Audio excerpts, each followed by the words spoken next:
This video is going to give a quick introduction to limits and discuss how we can find limits using graphs. So let's start with an example and learn some notation. I want you to take a look at the graph on the left, and let's focus at what's happening at x equal 1. There's actually a hole in this graph at x equal 1. That means this function is undefined at x equal 1. However, using a limit is going to allow us to describe the behavior of the graph as we approach x equal 1. As we approach x equal 1, the y values appear to be approaching y equals 2. This process of looking at the behavior of a graph near a point and not at a point is called a limit. And we are going to use the notation the limit as x goes to c of f of x equals L. What this notation is saying is the f of x part, that's our function. I have it graphed in red. The x goes to c describes what x value we're approaching. So in this case, we're approaching x equal 1. So x approaches c. And then the value that the limit equals is going to be the y value associated with the graph near that x value. In other words, I read this limit notation as x approaches x equals c, the y values are approaching y equals L. In this particular case, we could say that as we approach x equal 1, the y values are approaching y equals 2. So in limit notation, I would write that as the limit as x goes to 1 of f of x equals 2. So one thing to note about limits is limits are concerned with the behavior as we get arbitrarily close to a point. It doesn't matter what happens exactly at that point. So the fact that there's a hole in the graph at x equal 1 doesn't actually impact the value of the limit. When we're finding limits, we care about what happens as we get close to a point, not at that point. So let's do a couple more examples to illustrate this point. I have the graph of a function, and I want to start by just computing some function values. This would be an algebra problem. So let's start by finding f of 1. So if I want to compute f of 1, I'm trying to figure out, well, what is the y value when x equals 1? So if I go to x equal 1, and there's my point on the graph, I can see that the y value associated with that point is negative 1. So f of 1 is negative 1. Now let's move on to f of 2. To evaluate f of 2, I go to x equal 2. And now, if I'm reading the function value, I want to look at where the closed circle is. That's where the point is. That open circle, you can think of that as like a hole in the graph. So f of 2 is going to be 0. The y value at x equal 2 is 0. F of 3, so now if we move over to x equal 3, again, if I'm reading the function value, I'm looking at where that point is. The open circle is like a hole in the graph. The function is actually defined where I see that closed circle or point. So that point has a y value of 1. F of 3 is 1. And then finally, for f of 4 is going to be undefined because there's a hole in the graph at x equal 4. There's no points anywhere else. That means the function is undefined at x equal 4, so f of 4 is undefined. So in each of these problems, we were just reading function values at a specific point. This is technically something that you could do in an algebra class. The calculus part comes in when we start finding limits. So to find the limit, I care now about the behavior as I approach the point, not actually at the point itself. So let's start by finding the limit as x goes to 1 of f of x. So I go to x equal 1, and as I approach x equal 1, whether I come in from the left or the right, the y values are approaching negative 1. So the limit of f of x as x goes to 1 is negative 1. In this case, the function value and the limit are the exact same.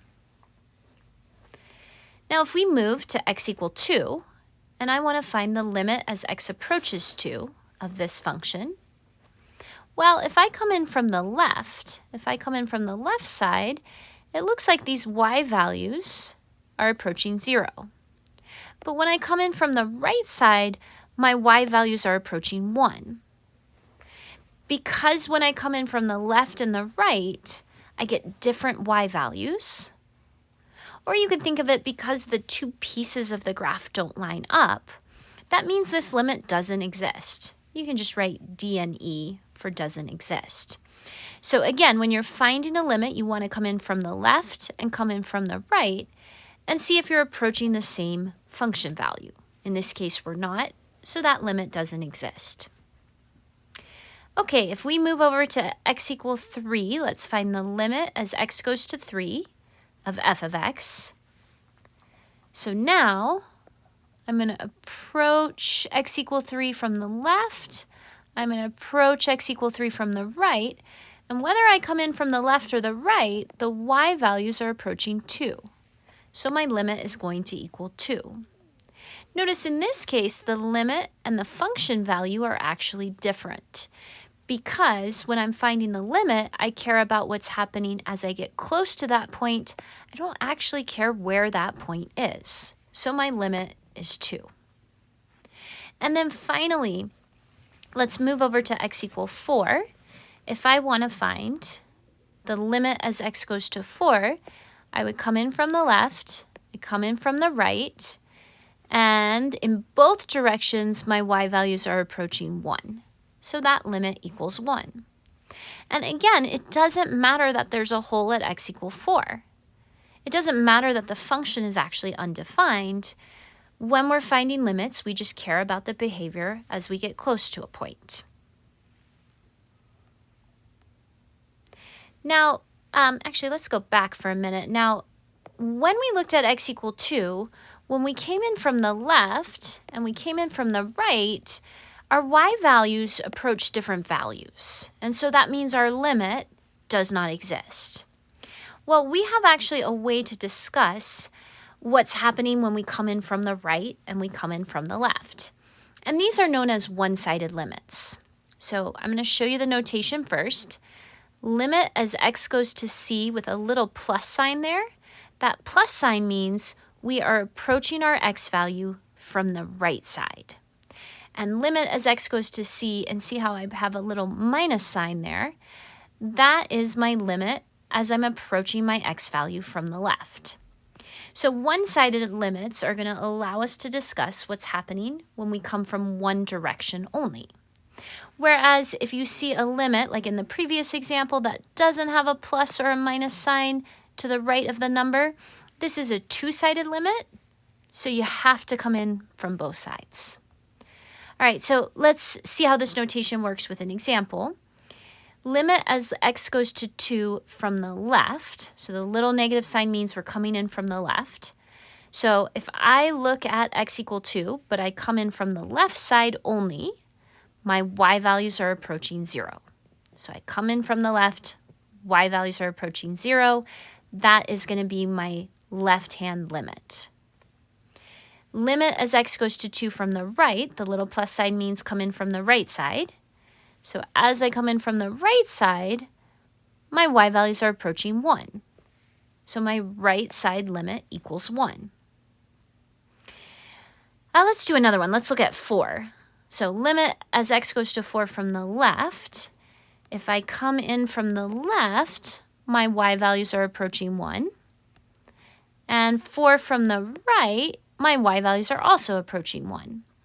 So limit as x approaches 4 from the left is 1. Limit as x approaches 4 from the right is 1. One thing to notice about this problem is notice that if the two one-sided limits aren't equal, then your two-sided limit doesn't exist. So when we look at x equal 2, when we came in from the left, we got 0. When we came in from the right, we got 1. Anytime these two limits are different, your left and right limits are different, anytime your left and right limits are different, that means your two-sided limit doesn't exist. It's basically telling you the two pieces of the graph don't line up. However, if we look at x equals 4, when we came in from the left versus the right, we got the exact same answer. We got 1. If your left and your right limit are the same, that tells you that your two-sided limit exists, and it's also that number. So my left limit was 1, my right limit was 1. That means my two-sided limit is 1. All right, let's take a look at one more example with a graph. So here's my next example. This graph is a little bit different. Let's see if we can find our left limit as we approach 2. And then let's try to find our limit as x goes to 2 from the right. So taking a closer look at this graph, there is actually a vertical asymptote at x equals 2. And so if I approach 2 from the left, I'm actually going down forever towards that vertical asymptote. So if we come in from the left, the graph just goes down forever. And the notation we're going to use in that situation is we're going to say this limit equals negative infinity. So if the graph is going down to a vertical asymptote, that limit equals negative infinity. So my left-hand limit equals negative infinity. On the right side, as I approach x equals 2 on the right, the graph is now going up forever. It's actually approaching that vertical asymptote. And in this case, we would say the limit as x goes to 2 from the right equals infinity. Technically speaking, these limits don't exist because they don't converge to a finite number. But this infinity notation is something we're going to use when we have vertical asymptotes. So as we come in from the right, it goes to positive infinity. As we come in from the left, it goes to negative infinity. Now, the problem doesn't ask me this, but because my left limit and my right limit are different, I can then conclude my two-sided limit. If I just wanted to find the limit as x goes to 2, that limit wouldn't exist. That limit does not exist because my right limit and my left limit are different. All right, that was my last example. Please reach out if you have any questions on this video. We are going to continue with this topic of limits and look at tables in the next video, and then working with equations.